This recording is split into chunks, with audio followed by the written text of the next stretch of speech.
The assassination of American President John F. Kennedy occurred while he was riding in his highly secured motorcade, passing through downtown Dallas. At that time, he was surrounded by Secret Service agents and a full police motorcade. Not only that, but the FBI had been monitoring the entire route for several days prior. Despite all this, on November 22, 1963, an attack occurred near Dealey Plaza, and Kennedy was killed on the spot. Minutes after the attack, the CIA, FBI, Secret Service, and police sprang into action. Despite their efforts, they were unable to bring anyone other than Lee Oswald, the alleged shooter, to justice, or perhaps they chose not to. Was this a well-planned conspiracy, or did a lone shooter manage to outwit the world's top secret agencies and shoot one of the most famous presidents from just a few meters away? The official story was hard for many to digest. The motorcade could have taken a direct and fast route from the airport to the banquet JFK was headed to, but why was it directed through the center of the city? Who planned this route? The person who officially shot him. Was it a coincidence or part of a plan? In the video footage of the shooting scene, a girl wearing a scarf and taking photographs of the murder was seen. Why hasn't she been found yet, and what was her connection to all this? Today, November 22, 2023, marks 60 years since American President John F. Kennedy was assassinated in his motorcade. While JFK's death plunged millions of Americans into mourning, the investigation into the case failed to answer many questions. It is believed that U.S. top secret agencies have hidden much about the assassination and have not made the truth public. There are many reasons for this suspicion, one of which is the selection of the venue where the president was actually supposed to go. For his political speech in Dallas, Texas, there were two options: Trade Mart and the Women's Building. The White House recommended the Women's Building, but Texas Governor John Connally wanted the president to come to the Trade Mart. The reason was that Trade Mart was a banquet hall, whereas the Women's Building's interior was not suitable for a presidential visit. Finally, on November 14th, just 8 days before the assassination, the Trade Mart was chosen as the venue, but this news was not made public. Then came the decision of how to travel from Love Field Airport, where the president's plane was to land, to the Trade Mart. Normally, presidential motorcades are routed through the least obstructive paths with minimal turns. There was such a route that bypassed the city, leading directly to the Trade Mart. However, it was not chosen. Instead, a route passing right by the school book depository from where the shooter attacked was selected. If you think this route was specifically planned for the attack, you are wrong. This was done at the president's own request, as he wanted to pass through the crowds.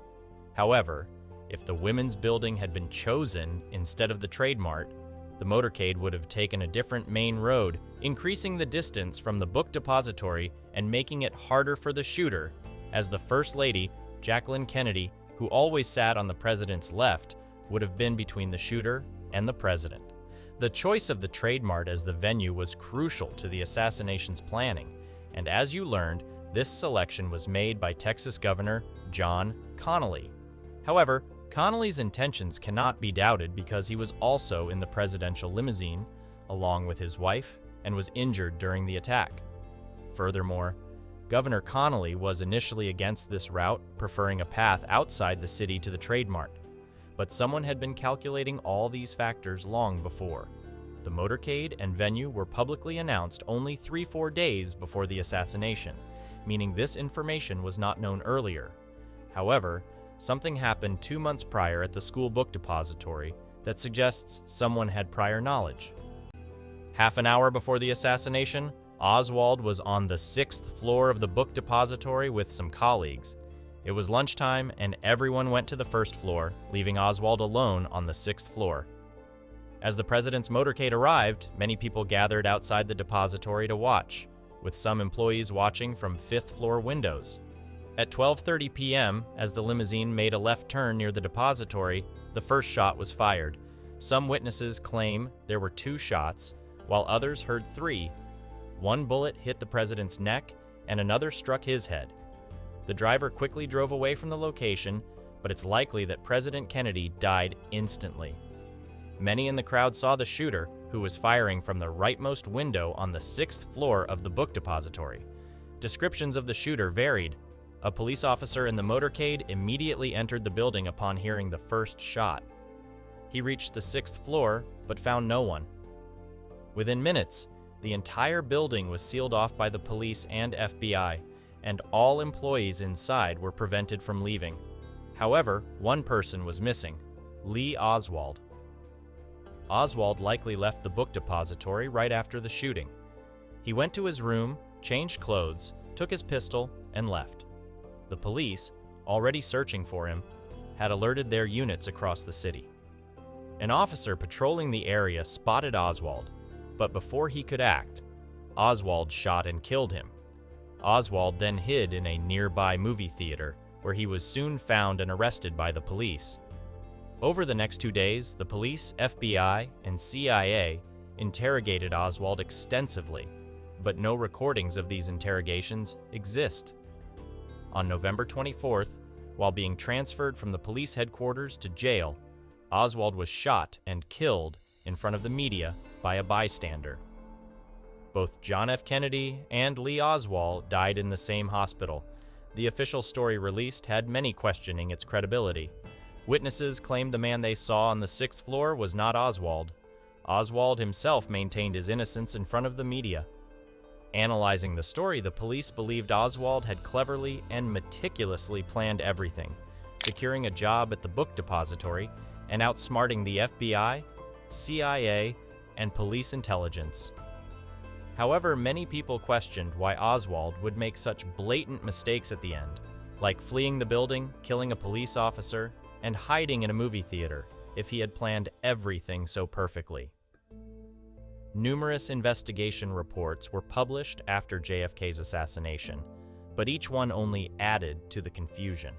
After Oswald's death, a theory emerged that he might have been killed by the same people who planned the assassination, as it would have been impossible to carry out such a plot without insiders. Many believe the FBI and CIA were involved in the conspiracy, as Oswald was a former U.S. Marine and was already under FBI surveillance. Yet, this information was not shared with the President's Secret Service while planning the motorcade route. During the investigation, several pieces of evidence were destroyed.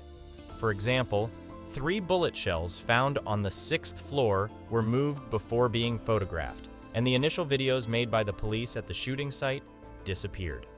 However, one crucial piece of evidence was recorded. A woman wearing a scarf, referred to as the babushka lady, was seen in almost all photos and videos of the assassination. She was facing the book depository and had a camera in her hand, capturing the entire event. Many theories suggest that the babushka lady was part of the plan, tasked with recording the scene. However, the FBI has never been able to find her. This is the story that has been officially disclosed, surrounded by mysteries and unanswered questions.